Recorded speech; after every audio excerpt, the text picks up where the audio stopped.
Hello, everybody. Welcome to the interviews of the European Livestock Voice. Today, we are starting to speak about quite an important topic, antimicrobial or antibiotic resistance, and we are going to see what's the difference. And we are going to deal with this subject because we hear a lot about that, and we hear a lot of disinformation, many fake news circulating on this matter. Also, unfortunately, among important organizations or institutions, and we are going to speak about that with an expert who is joining us today, Nancy De Briyne. And she will correct the pronunciation of her name, sorry about that, but she's the executive director of the Federation of the Veterinarians of Europe, FV. And so Nancy, thank you for being here, and I'm asking you first of all to introduce properly yourself. Thank you very much. Very happy to be with you. Yeah, just to introduce myself, indeed, I'm a Belgian veterinarian. I graduated in Ghent University here in Belgium, and I've been working now for FE for more than 20 years. Before I was a practitioner, both in mixed and companion animal practice. And my specializations have been always on the use of medicine and antimicrobial resistance and animal welfare.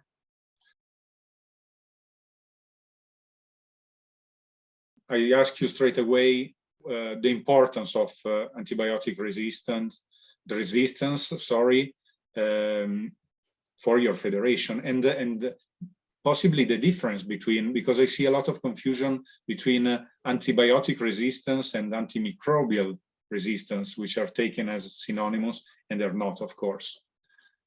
Yeah, for us, the antimicrobial resistance, or even better, antibiotic resistance, is of crucial importance already for many years. We are founding member of the European Platform on Responsible Use of Medicines in Animals, and we have been promoting responsible and prudent use for many years.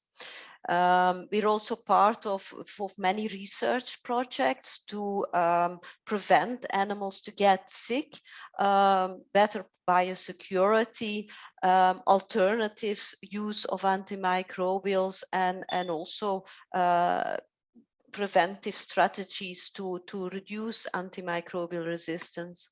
Just on your question, the difference between antibiotic and antimicrobial resistance. Antimicrobial is a much wider term. It's not only bacteria, but it also has coccidiostat, antiprotozoa, antivirals in it. But of course, the most important for us is antibiotic resistance, the resistance that bacteria get against certain antibiotics.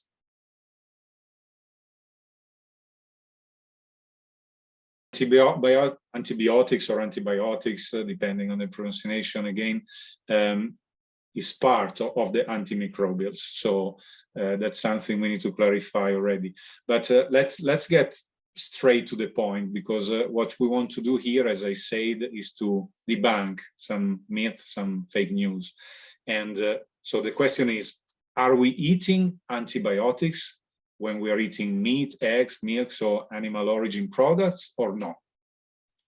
No, we are not, because in the EU we have a very strict waiting period, or also called withdrawal period, set for every medicine, and this includes antibiotics.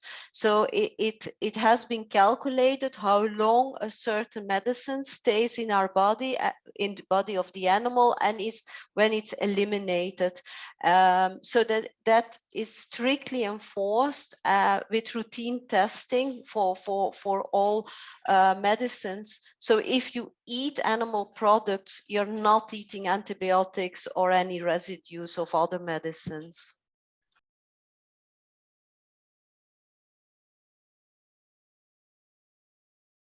Something important to clarify, because we have seen also in this last period this message circulating on Twitter and other social media platforms. So the next question is, of course, because animals are still treated with antibiotics when necessary for their own wealth on top, because it's something we tend not to consider as consumers. So like people, if an animal is sick, must be treated, sometimes only when necessary, as far as I know, with antibiotics. So the question is, can we acquire antibiotic-resistant bacteria from eating meat from antibiotic-treated animals or not? Well, it should be realized that humans, animals, and our environment is one. We all live in the same ecosystem, and this means we can exchange bacteria and also resistant genes from animals to people, but also from people to animals, for example. And the same applies for food and the environment.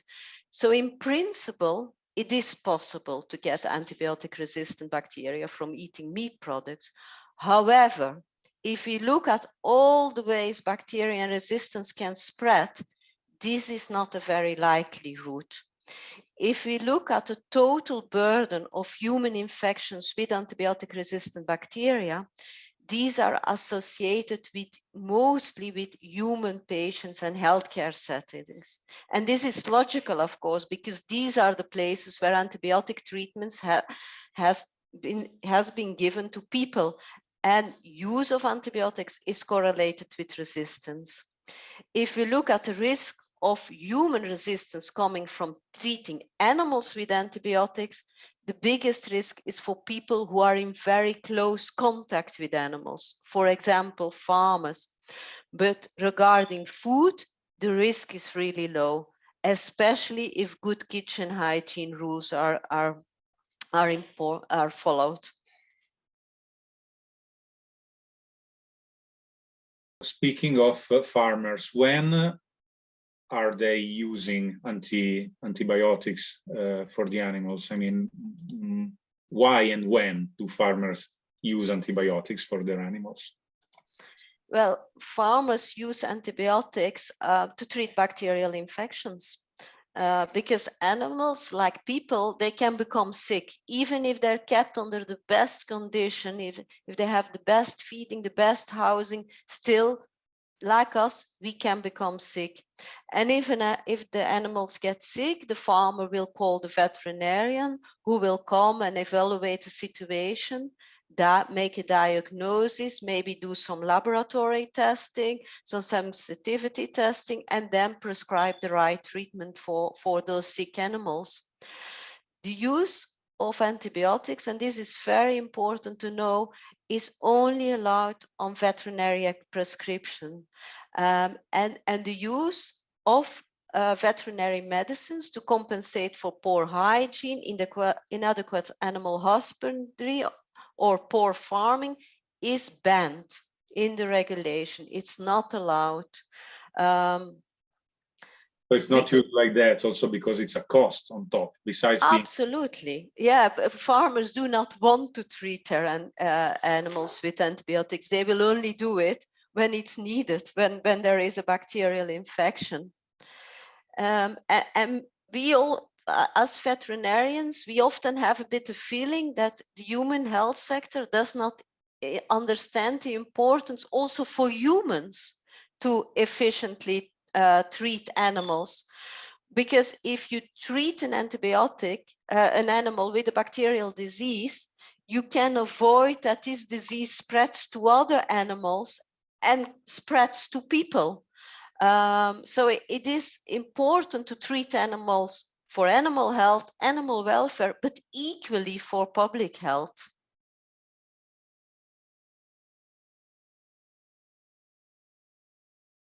Yeah, makes sense. You were saying before that the risk is for people staying in close contact with animals, like farmers, eventually. So, is antimicrobial resistant in humans resulting from the overuse of antibiotics in animals? I mean, can you please debunk this fact that too many antibiotics are used, and that's the origin of antimicrobic resistance in humans?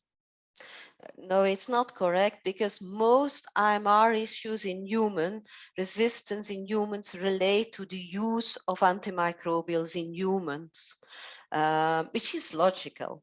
What percentage of AMR in humans is likely to be attributable to AMR in animals?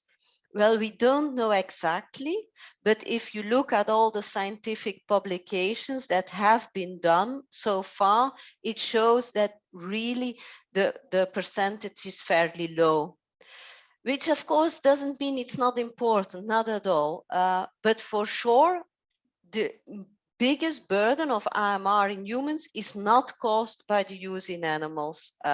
It's caused by the use of antimicrobials in humans.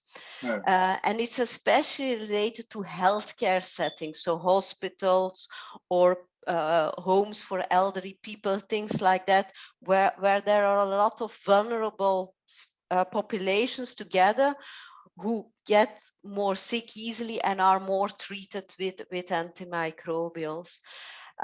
For us, it's important. We should stop this fight among sectors. We're all in the same boat. We need to work on improving our health systems, both on the human side and on the animal side, to reduce the need to use antimicrobials. And with that, that's the only solution, working together to have less antimicrobial use in people, in animals, because healthier people and healthier animals need fewer antimicrobials.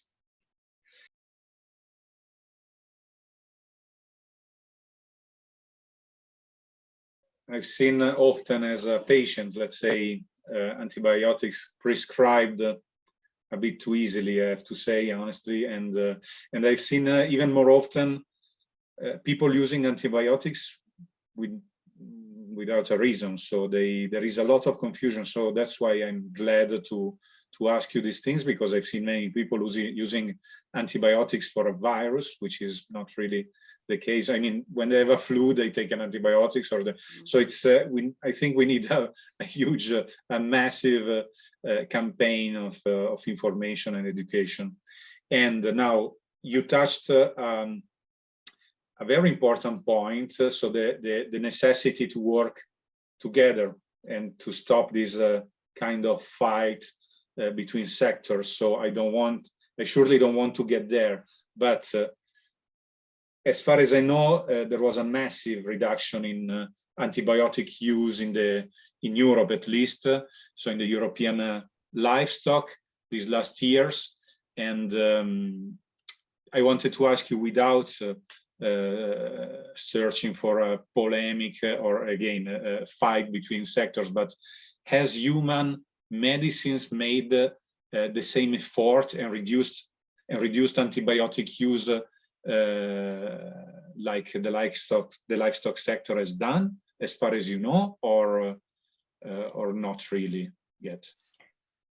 Indeed, if we look at the animal health sector, the veterinary sector, there's been massive reduction. So we now have a reduction of about 43%, and we're working as a sector very much towards the farm to fork goal of 50% reduction. But what is even more important is we see in the animal health sector that we have this massive reduction of antibiotic use, but we also have a reduction of resistance. And this is the real goal, of course. We want to see resistance going down.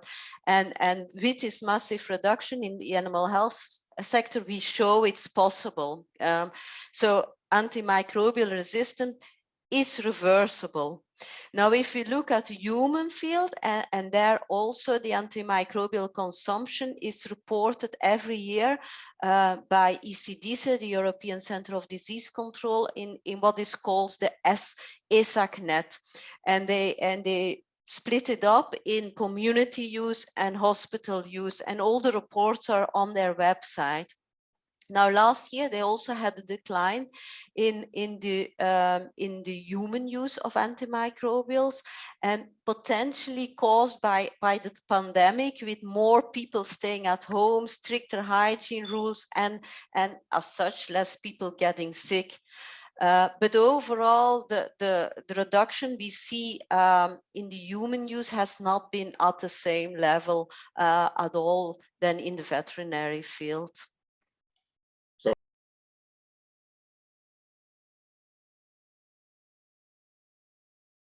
we need to work together and to possibly stop blaming livestock, which has made the livestock sector, which has made a lot of work about that. I take 2 more minutes of your time to ask you one thing. I take the opportunity to have you here because another myth circulating a lot still is the fact that antibiotics are used in farms to artificially promote, let's say, the growth of animals. So we know, for instance, that in Europe, growth hormones are forbidden in the cage, so since many years are not present anymore. I think they're even not produced anymore in Europe, so that's something we hope people know. But antibiotics, is it true that they're still used as a growth promotion of animals? No, not at all. They're banned in Europe since 2006. So we're also surprised that sometimes people still say that, but it's not used at all. But there are, of course, still non-EU countries that use it. But in the EU, it's banned since long.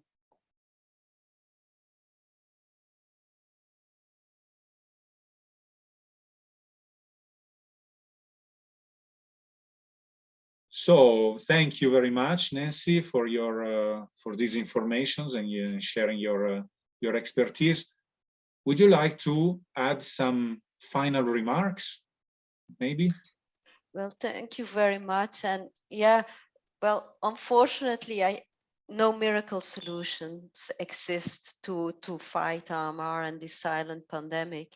But what is important is we need to move away from oversimplification, buzzwords, and blaming other sectors. We need to fight AMR in all sectors where antibiotics are used. And we need to do it based on science. And for that, it's good that the European Union put so many DG research projects on it. Another thing is we shouldn't forget the global aspects. Diseases do not respect borders. Resistance doesn't respect borders. And we all have to do it in all sectors, so in a One Health way, because we all live in the same ecosystem, on the same planet, and we only have one. Well, I hope many can listen to you, and thank you again. Really, I hope to see you soon, to ask you soon questions again, and thank you for your time. Thank you very much. With great pleasure. Bye.